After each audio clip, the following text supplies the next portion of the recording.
felt something inside you pull away at the same time. The first time I realized I had a fear of attachment, I didn't even have a name for it. I just knew that every time someone got too close, something in me panicked. It didn't matter how kind they were, how patient, or how genuine. It was like my heart had a built-in alarm system that screamed, "Run." I remember sitting across from Daniel at a quiet cafe, watching him smile as he talked about his day. He was everything I thought I wanted. Consistent, attentive, emotionally available. But instead of feeling safe, I felt trapped. That familiar fear of attachment crept in, tightening around my chest like a warning I couldn't ignore. "You okay?" he asked. I nodded, forcing a smile. But inside, my fear of attachment was already building excuses. He's too good. Something must be wrong. This won't last. That was always how it started. Every relationship followed the same pattern.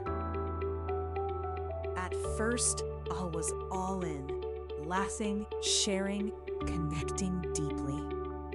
But the moment things became real, my fear of attachment would take over.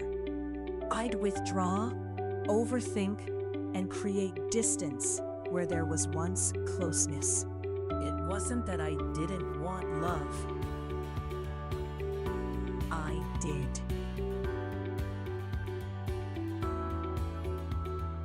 Desperately.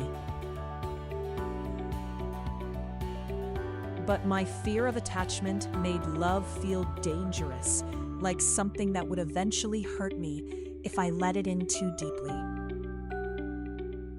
One night, after ignoring Daniel's messages for days, I sat alone in my room, staring at my phone. The silence I created felt safer, but also emptier. That's when it hit me. My fear of attachment wasn't protecting me. It was isolating me. I started asking myself questions I had avoided for years. Where did this fear come from? Why do I push people away when they care about me? The answers weren't easy. Memories surfaced, times I trusted too much, loved too deeply, and ended up hurt. Somewhere along the line, my mind decided it was safer to keep people at a distance. But that realization didn't magically fix my fear of attachment. It just made me aware of it. The real challenge came when I decided to do something different. Instead of running, I replied to Daniel's message. Instead of shutting down, I told him the truth. I think I have a fear of attachment, I admitted. My hands trembled as I typed it, expecting rejection or confusion. But his response surprised me. "Thank you for telling me. We can take it slow." For the first time, my fear of attachment didn't feel like something I had to hide. It became something I could face. It wasn't easy. There were still moments when I wanted to disappear, when my fear of attachment whispered that I was better off alone. But each time I stayed, each time I chose connection over fear, something inside me shifted. I began to realize that my fear of attachment wasn't a life sentence.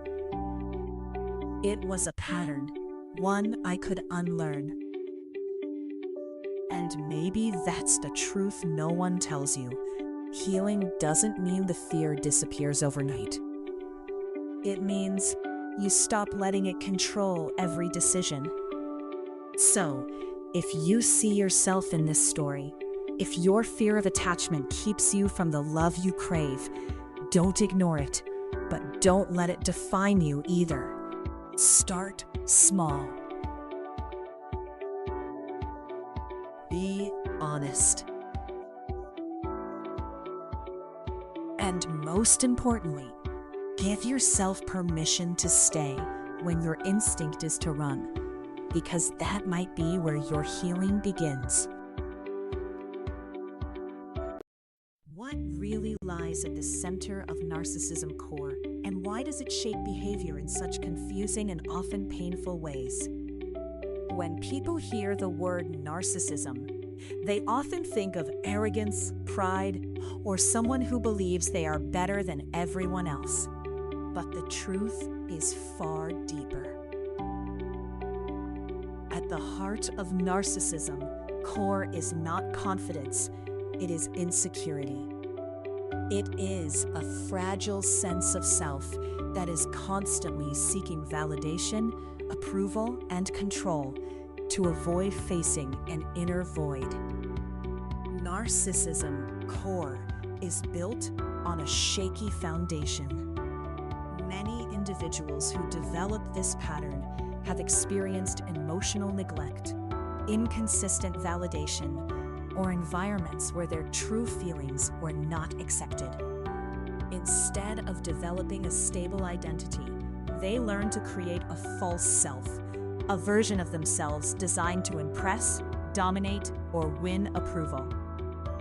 This false self becomes the mask they show the world, while their true self remains hidden and underdeveloped. One of the most defining features of narcissism core is a deep fear of inadequacy. This fear is often buried so deeply that even the person may not be aware of it. To protect themselves, they develop defense mechanisms such as manipulation, gaslighting, or excessive need for admiration. These behaviors are not random. They are strategies to maintain control and avoid emotional exposure. Another key part of narcissism core is the inability to handle criticism. Even the smallest feedback can feel like a direct attack on their identity. Instead of reflecting, they may react with anger, denial, or blame shifting. This is because their sense of self is not strong enough to absorb and process criticism in a healthy way. Relationships are also deeply affected by narcissism core.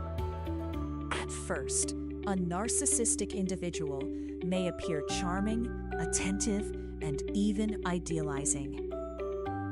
But over time, this often shifts. As their need for control and validation increases, they may begin to devalue their partner. This cycle, idealization, devaluation, and sometimes discard, is a reflection of the instability within their core. It's important to understand that narcissism core is not simply about being bad or selfish. It is a complex psychological structure rooted in pain, fear, and unmet emotional needs. However, this does not excuse harmful behavior. Understanding the core helps explain the behavior, but it doesn't mean you should tolerate being hurt. Healing narcissism core is possible, but it requires deep self-awareness, accountability, and often professional support. It involves breaking down the false self and slowly building a genuine identity rooted in self-acceptance rather than external validation. This process is difficult, which is why many people with strong narcissistic traits resist it. For those dealing with someone who operates from narcissism core, the most important step is awareness. Recognizing the patterns can help you protect your emotional well-being, set boundaries, and avoid getting trapped in cycles of confusion and self-doubt. So the next time you encounter behavior that seems controlling, dismissive, or overly self-centered, remember, there is often a deeper story beneath it. Narcissism core is not just about ego, it's about a fragile identity trying to survive. If you want to understand more about narcissism core and how it affects relationships, boundaries, and healing, follow for more insights and start taking back control of your emotional space today.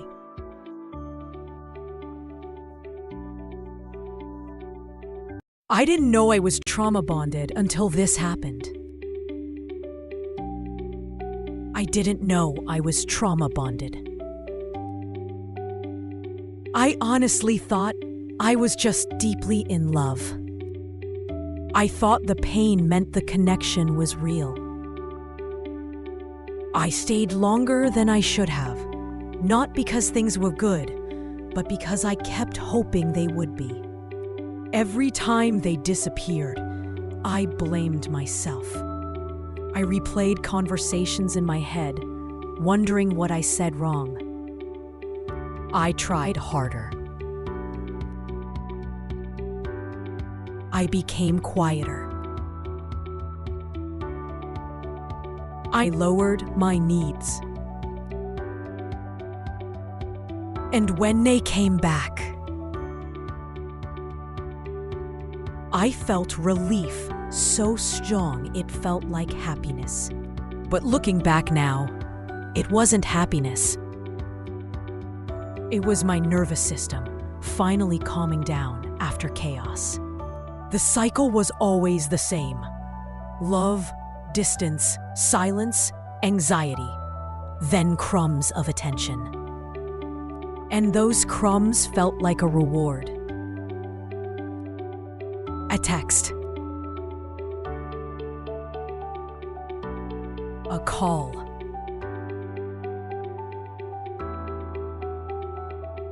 A promise.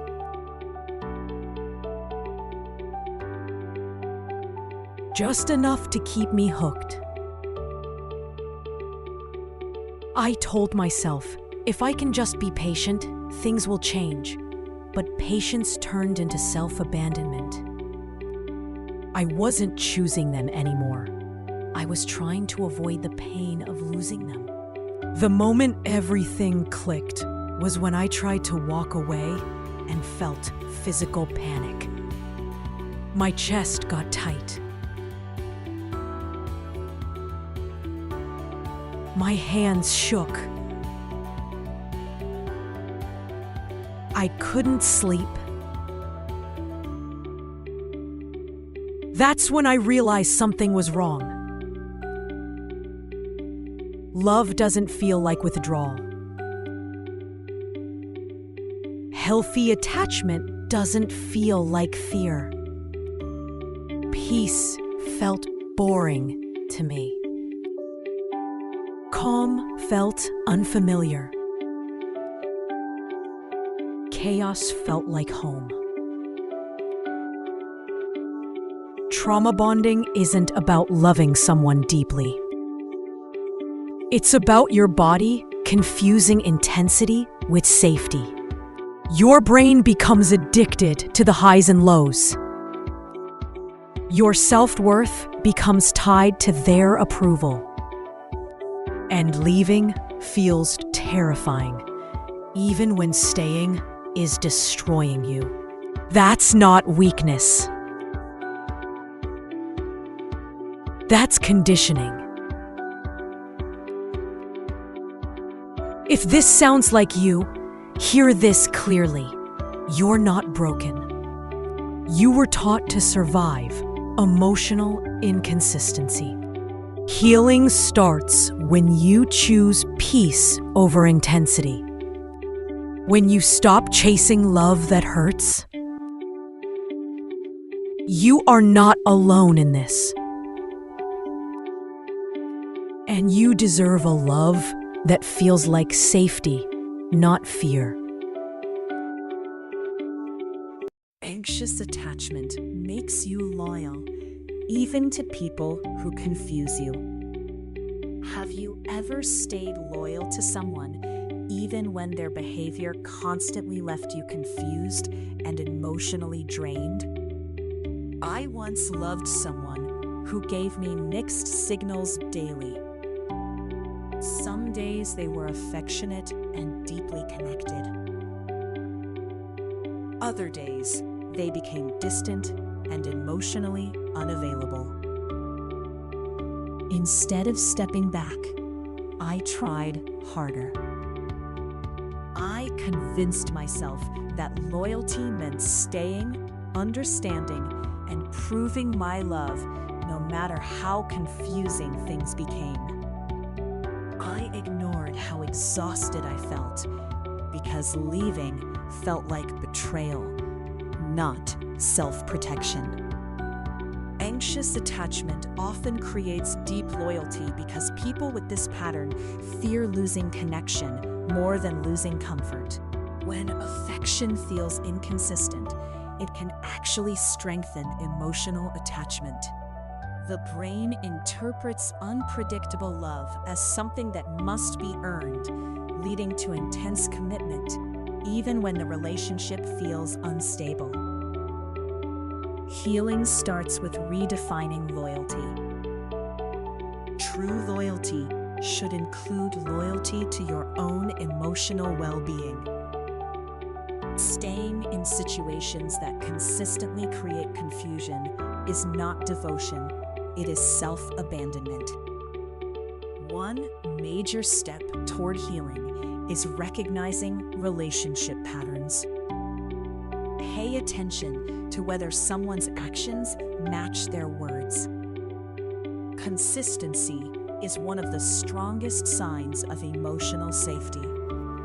If someone repeatedly creates uncertainty, it is important to evaluate whether the relationship supports your growth. Another powerful solution is developing personal boundaries. Boundaries are not punishments. They are emotional protection tools. Practice expressing your needs clearly, such as requesting consistent communication or emotional clarity. Healthy partners respect boundaries rather than resist them. Strengthening self-worth also reduces unhealthy loyalty patterns. Engage in activities that build confidence and independence. When your identity is strong, you no longer feel pressured to hold on to confusing relationships just to feel valued. Seeking supportive friendships and mentorship can also help reshape your understanding of healthy connection. Experiencing reliable and respectful relationships teaches your brain that love does not have to feel uncertain to feel meaningful. You deserve loyalty that feels peaceful, not exhausting.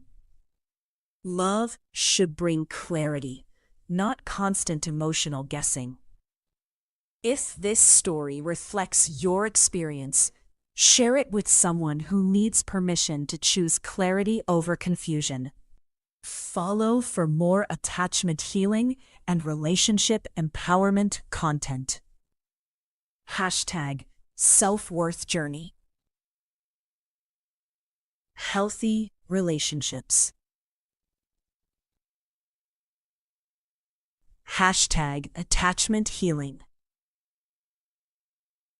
Watch this if someone always makes you question yourself. Have you ever noticed how some people don't just disagree with you? They make you doubt yourself entirely? Not just your opinion. Not just your reaction. but your entire sense of certainty. At first, it feels like normal conversation.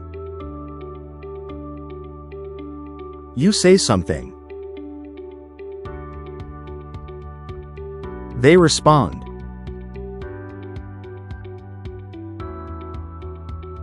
But instead of discussing it, they shift it. That's not what you said. You're confusing things. You never understand properly. And suddenly, the conversation isn't about the topic anymore. It's about you.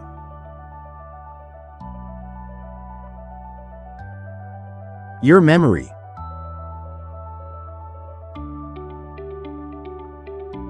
Your thinking.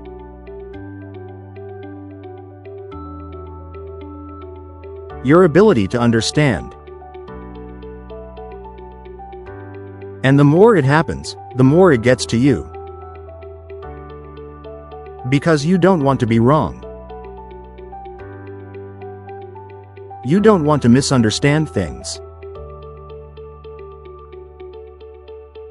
You don't want to feel like you're constantly making mistakes. So you start adjusting. You double-check everything you say. You hesitate before expressing yourself. You replay conversations in your head long after they're over. Not because you're unsure, but because someone made you feel like you should be. That's how it works. They don't directly say, "You're not good enough." They show it, indirectly. By constantly questioning your perception. By subtly undermining your confidence. By making you feel like clarity is something you lack. And over time, you begin to believe it. You start thinking, maybe I do misunderstand things. Maybe I'm not seeing it clearly. Maybe I need them to explain it to me. And just like that, they become your reference point. That's the shift. Because once someone becomes your reference for what's real, you stop trusting your own mind. You rely on them to confirm things. You look to them for validation. You measure your thoughts against theirs. And that's not connection. That's control. Because a healthy relationship doesn't make you question yourself constantly. It doesn't leave you feeling confused after every conversation. It doesn't make you feel like your thoughts are unreliable. It does the opposite. It strengthens your confidence. It encourages your voice. It allows you to express yourself without fear of being diminished. So if someone always makes you question yourself, pause. Look at the pattern. Not just what they say, but how you feel after interacting with them. Do you feel clear? Or confused? Do you feel heard?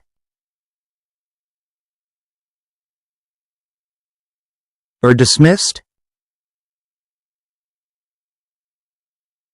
Do you feel stronger?